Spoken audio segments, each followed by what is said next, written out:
दोस्तों, जब भगवान राम अपनी पत्नी सीता व भाई लक्ष्मण के साथ 14 वर्षों के वनवास पर निकले तो रास्ते में उनकी भेंट अपने मित्र निषाद राज से हुई। भगवान राम को गंगा पार करवाने के लिए निषाद राज एक केवट को बुलाते हैं। वह केवट भगवान राम को भली भांति जानता था। वह नित्य अपनी पत्नी समेत उनकी पूजा करता था। जब उसने अपने सामने स्वयं भगवान को सहायता मांगते देखा तो उसने समझदारी से काम लिया। जब निषाद राज ने केवट को कहा, भगवान राम और माता सीता व लक्ष्मण को गंगा पार करा दे, तो केवट ने मना कर दिया और कहा कि उसने सुना है कि श्री राम के चरणों में अद्भुत शक्ति है।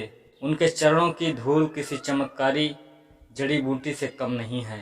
लोग इनके चरणों की धूल पाने को ललायत रहते हैं, इसलिए मैं पहले इनके चरण धोऊंगा, उसके बाद गंगा पार कराऊंगा। केवट के द्वारा यह हठ किए जाने पर निषाद राज व लक्ष्मण क्रोधित हो गए, किंतु भगवान श्री राम केवट की बात समझ गए थे। दोनों का क्रोध देखकर केवट ने स्वयं ही भगवान श्री राम से कहा कि वह उनके द्वारा माता अहिल्या को पत्थर से महिला बना देने की कथा को जानता है।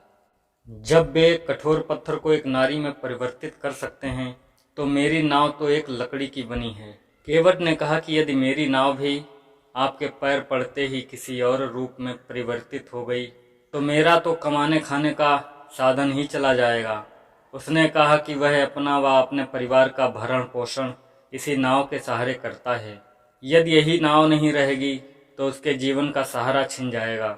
इस तरह केवट ने प्रभु के बिना चरण धुलाए उन्हें गंगा पार करवाने से मना कर दिया।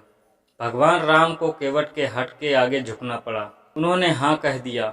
इतना कहते ही केवट ने अपनी पत्नी से एक जल का पात्र मंगवाया व गंगा के पानी से प्रभु श्री राम के चरण धोए। उसके बाद उस जल को ग्रहण किया। इस तरह केवट ने न केवल भगवान के प्रति अपनी भक्ति सिद्ध की, अपितु भगवान के चरण कमलों का जल ग्रहण कर स्वयं का उद्धार भी किया।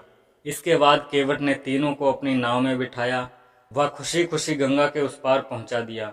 भगवान राम ने उसकी भक्ति से प्रसन्न होकर माता सीता को अपनी अंगूठी उसे उपहार स्वरूप देने को कहा। माता सीता ने अपनी अंगूठी निकालकर केवट को देनी चाहिए, लेकिन केवट ने इसे लेने से मना कर दिया।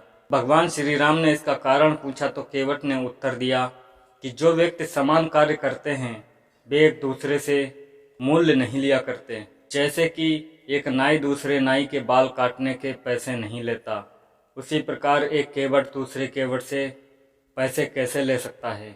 यह सुनकर भगवान राम ने प्रश्न किया कि उन दोनों का व्यापार समान कैसे हुआ, क्योंकि वे केवट तो है नहीं। तब केवट ने कहा कि वह उनको अच्छे से जानता है।